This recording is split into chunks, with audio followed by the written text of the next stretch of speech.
여러분, 대명사에 대해서 한 번 정도는 다 학습을 해보셨죠? 일상생활에서도 대명사의 쓰임은 대단히 요긴하게 쓰이고 있습니다. 가령 제가 여러분들에게 제 소개를 할 때 이와 같이 인사할 수 있어요. 안녕하세요, 이용재입니다. 저는 여러분에게 토익을 강의하고 있습니다. 저는 어디에 살고 있습니다. 자, 제가 지금 얘기한 예문에서 처음에는 이용재라고 했지만 가면 갈수록 저는요, 제가요, 이런 단어들을 썼던 거 보이시죠? 이게 바로 대명사입니다. 만약에 제가 대명사를 쓰지 않았다면 어떤 현상이 일어날까요? 안녕하세요, 이용재입니다. 용재는 여러분에게 토익 강의에 용재는 서울 살아. 이상하죠, 여러분. 듣기도 이상하죠. 바로 대명사는 명사가 반복되는 중복 현상을 방지하기 위해서 명사를 대신해서 사용되는 기능 담당어입니다. 하지만 실제 토익에서 이 대명사를 묻는 요소들은 몇 가지가 정해져 있다는 얘기인데 그 종류들을 살펴보도록 하겠습니다. 일단 대명사의 종류가 하나일 것 같죠. 하지만 세 가지나 있습니다. 첫 번째가 인칭 대명사라고 하는 것이 있습니다. 말을 하거나 글을 쓰는 당사자를 1인칭이라고 하죠. 나나 우리라고 하죠. 근데 내 말을 듣거나 내 글을 받는 사람을 2인칭이라고 하죠. 보통 너나 당신이라고 하고요.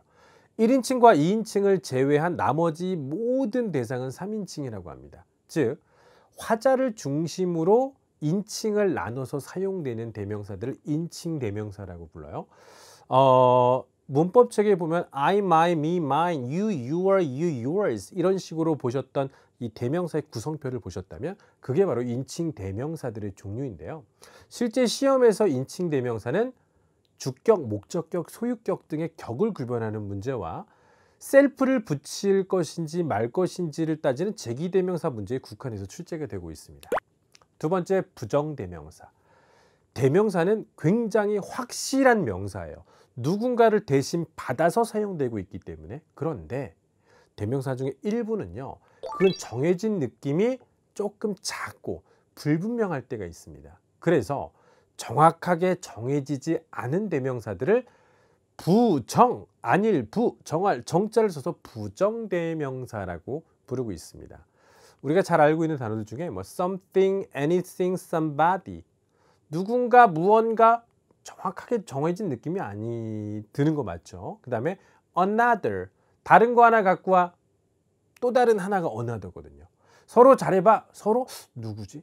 이와 같이 정해진 느낌이 들지 않는 another, the other, each other, somebody, anybody 이런 단어들이 보이면 부정대명사라고 부르는구나. 시험에서는 이 another, each other, other 등 이런 비슷하게 생긴 단어들끼리의 그 아주 세밀한 문법적인 차이를 묻는 문제가 출제되고 있습니다. 그 다음에 지시대명사입니다. 어렸을 때 가까운 거와 먼 거를 가리킬 때 뭐 this나 that, 또 단복수의 thes나 those 등의 단어들을 배웠습니다. 한 문장 안에서 나왔던 단어가 다시 한번 등장할 때 그거를 대신 받을 때 우리는 지시대명사라는 것도 시험 출제가 되고 있는데, 이렇게 종류가 많은 대명사들이 있지만 실제 시험에서 제일 빈출도수가 높은 건 단연 1번 인칭 대명사의 문제가 자주 출제되고 있다는 경향에 대해서는 아실 필요는 있습니다. 그러면 실제 시험장 가서 대명사 문제가 나온다면 여러분 어떻게 하시겠습니까? 그 순서를 정해놓지 못한다면 해석하시고 의미를 따진 다음에 시간이 오래 걸려서 정답을 고를 수밖에 없겠죠. 그 방법을 미리 알아두는 건 매우 중요하겠죠. 첫 번째, 오늘 대명사의 종류에 대해서 살펴봤잖아요. 세 가지가 있다고 배웠는데 일단 어떤 대명사인지 먼저 간추려 보세요. 그리고 나서 인칭 대명사였다면 오늘 아까 제가 뭘 묻는다고 했었습니까? 바로 주격, 목적격, 소유격 등의 격을 따진다든지 아니면 셀프를 붙일 것인가 말 것인지 제기대명사의 구별용법 등이 나온다. 이와 같이 대명사들의 종류마다 자주 묻는 출제 패턴이 있거든요. 그거를 바로 적용하시면 됩니다. 그리고 모든 문제는 결정적 단서가 있어요. 그 단서를 찾아서 해석을 최소화한 상태에서 정답을 골라내시면 된다는 얘기인데, 실제 시험 문제를 직접 여러분과 함께 풀어보도록 하겠습니다. 자, 일단 선택지를 보세요. 이 대명사들의 특징은 1인칭, 2인칭, 3인칭 그 표에서 많이 봤던 바로 인칭 대명사입니다. 첫 번째, 격의 문제, 그리고 제기대명사의 문제, 이런 것들을 따져봐야 되겠죠. 자, 앞쪽에 contest organizer, 그러니까 대회를 기획하는 사람이 있었는데 그 사람이 the winners, 이긴 사람들한테 연락을 취한 겁니다. 그리고 빈칸에 있는 이 대상들에게 시상식에 초대를 했다는 겁니다. 그럼 여러분, 초대한 건 누구죠? The contest organizer가 초대를 한 주체가 되겠고요.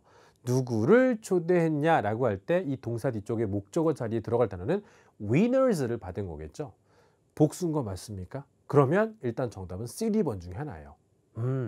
C번 중에 하나, 수에 대해서 신경을 썼는데 셀프를 붙일 것인가 말 것인가를 따져봐야 되는데, 여러분, 셀프를 붙이려면 주어와 목적어가 같을 때만 가능합니다.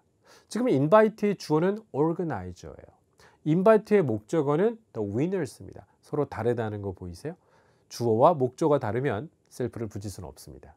복수명사를 대신 받을 때 목적격에 사용될 수 있는 격은 바로 them이겠죠.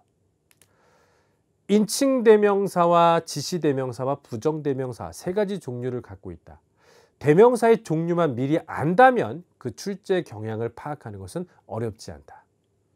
대명사였습니다.